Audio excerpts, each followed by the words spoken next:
दोस्तों ये कहानी है एक यूनिक कॉम्बिनेशन की, स्वदेशी मूवमेंट और मॉडर्न बिजनेस स्ट्रेटजी।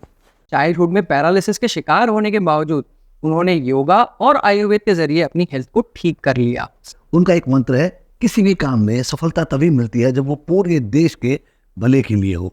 ये एक्विजिशन ने उनकी पोजीशन को एडिबल ऑयल मार्केट में काफी मजबूत कर दिया। अगर आपका विजन क्लियर है और आप कंसिस्टेंट हैं तो आप कोई भी टारगेट अचीव कर सकते हैं।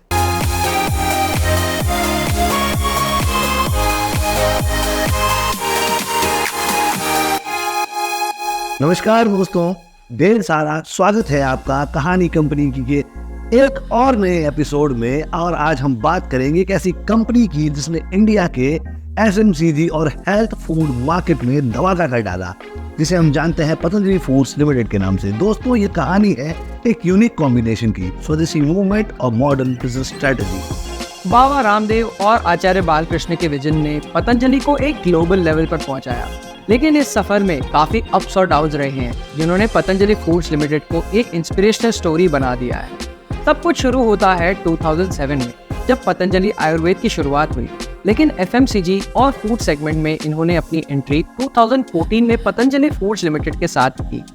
पतंजलि फूड्स का विजन था हेल्थ कॉन्शियस कंज्यूमर्स के लिए अफोर्डेबल और नेचुरल प्रोडक्ट्स बनाकर इंडियन मार्केट में एक रेवोल्यूशन लाए।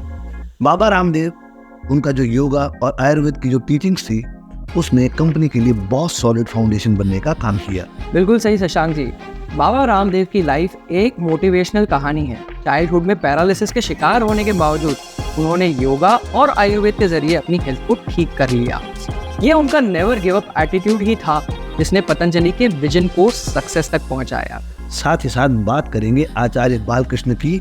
उनका भी सफर आसान नहीं रहा, इंस्पिरेशन उनकी भी कहानी है। सिंपल बैकग्राउंड से आकर उन्होंने आयुर्वेद में अपनी डीप अंडरस्टैंडिंग से पतंजलि का ऑपरेशनल साइड संभाल लिया।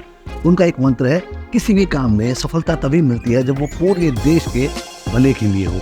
बिल्कुल, पतंजलि फूड्स का बिजनेस मॉडल एक मल्टी डायमेंशनल अप्रोच पर बेस्ड है। ये एफएमसीजी प्रोडक्ट्स के साथ साथ edible oils, packaged foods, health foods और आयुर्वेदिक सप्लीमेंट्स के सेगमेंट में भी ऑपरेट करता है।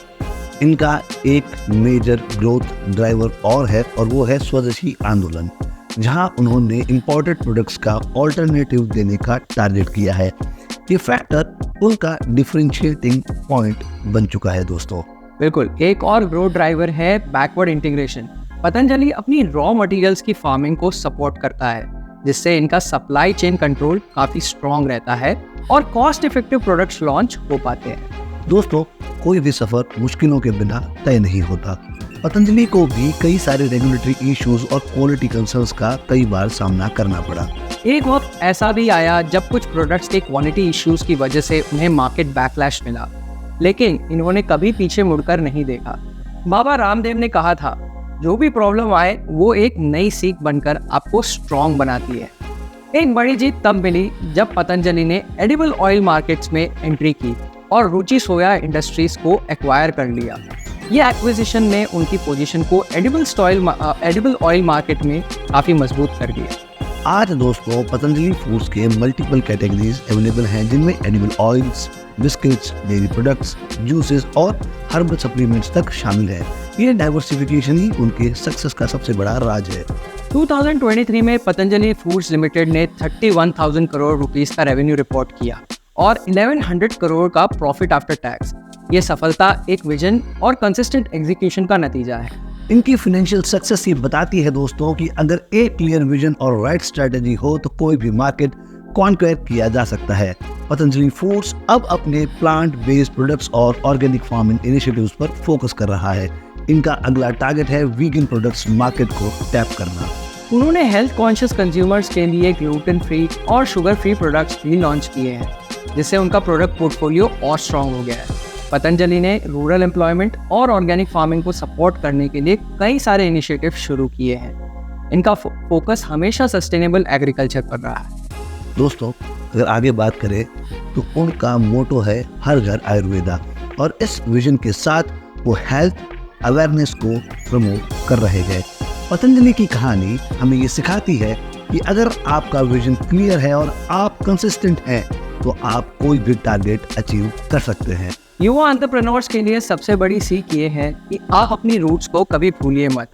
देश के भले के लिए काम करोगे तो सक्सेस जरूर मिलेगी। तो दोस्तों, आज हमने आपसे साझा की पतंजलि फूड्स लिमिटेड की कहानी, उनके एक सपने से लेकर एफएमसीजी और हेल्थ फूड इंडस्ट्री में लीडर बनने तक का उनका सफर।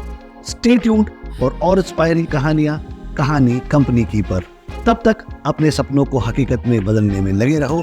मैं और अंकित आपसे मुखातिब होंगे एक नई कहानी लेकर अगले हफ्ते। तब तक रखिएगा आपका ख्याल। आपका दिन शुभ हो। नमस्कार।